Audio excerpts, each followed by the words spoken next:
Between August 10th and 14th, 2025, the mountainous province of Sichuan, China was once again tested by nature's raw power.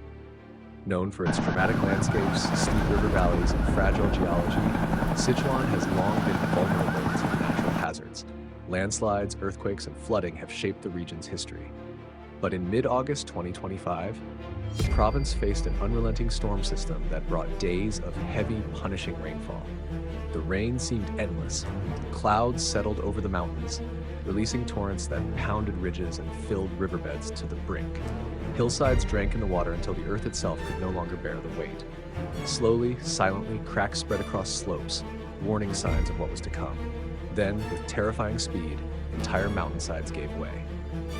The early impacts. The most severely affected counties were Luding, Libo, Ganzi, and Yan. In some districts, rainfall totals surpassed 200 millimeters in a single week, more than enough to overwhelm the region's fragile terrain.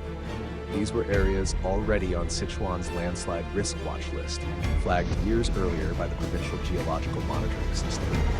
Scientists had long warned that slopes here could collapse under sustained rainfall. Warnings became reality on August 12th. The highway collapse in Luding.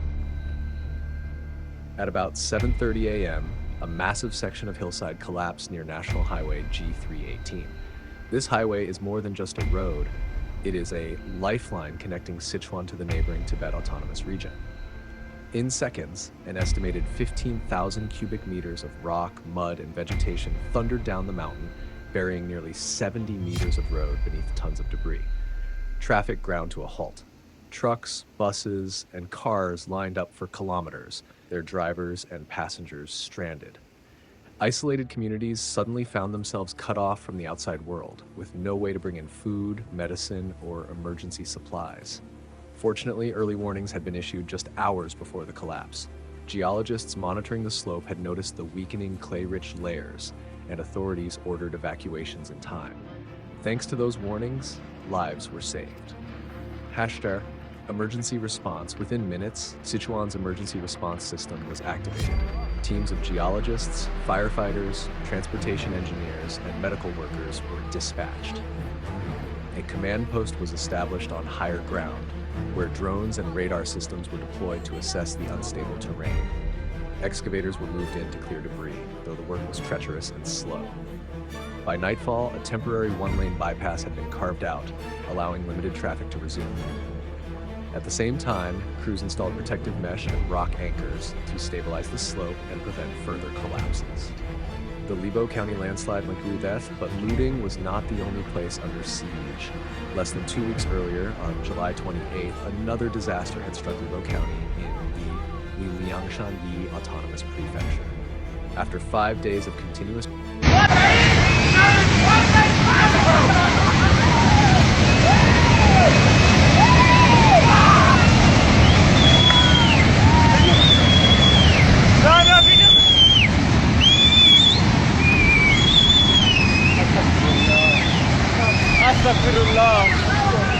rainfall, a steep slope above Yi Township gave way.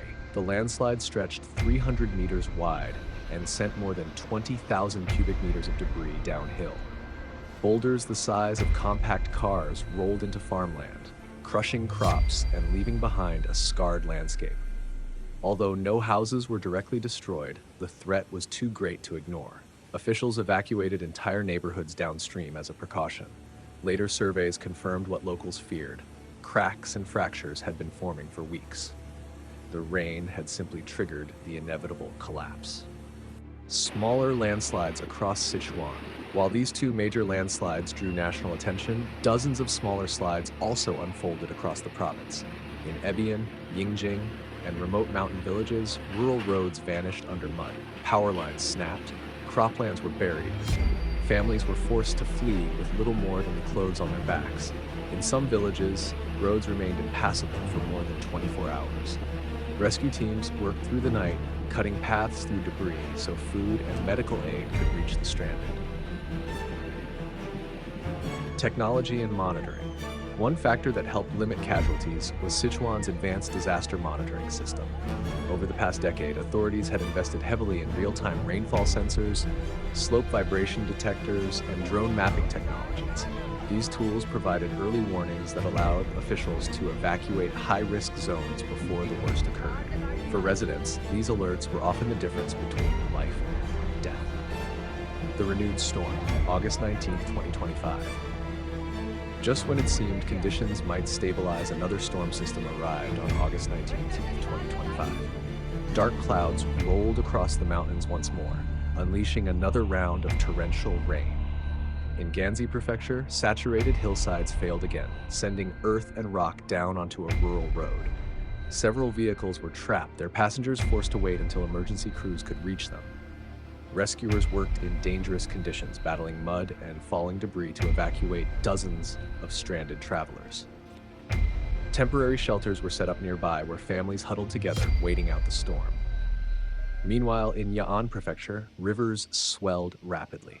In low-lying villages, flash floods surged through streets, sweeping away belongings and forcing urgent evacuations. Local schools, temples, and community centers were converted into makeshift shelters. Volunteers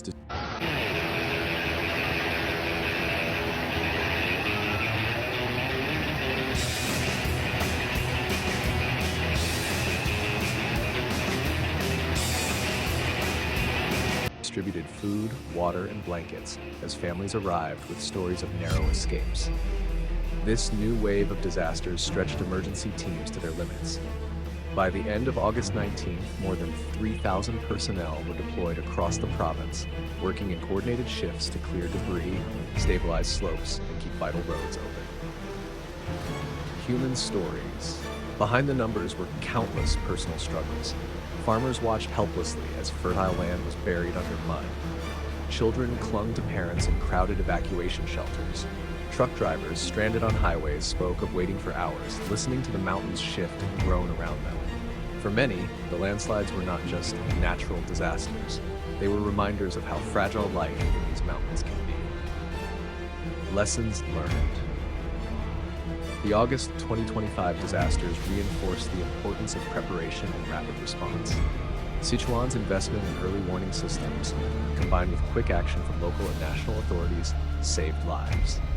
While damage to infrastructure and farmland was significant, experts noted that without these measures, the losses could have been far worse.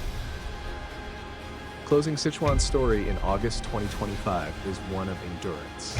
It shows how communities, scientists, and rescue teams worked side by side to face a relentless natural threat. Thank you for watching Severe Weather, where we bring you detailed reports on nature's most powerful events. If you found this coverage useful, please like, comment, and subscribe. Your support helps us continue sharing clear, fact-based stories from around the world. Stay alert, stay informed, and most importantly, stay safe.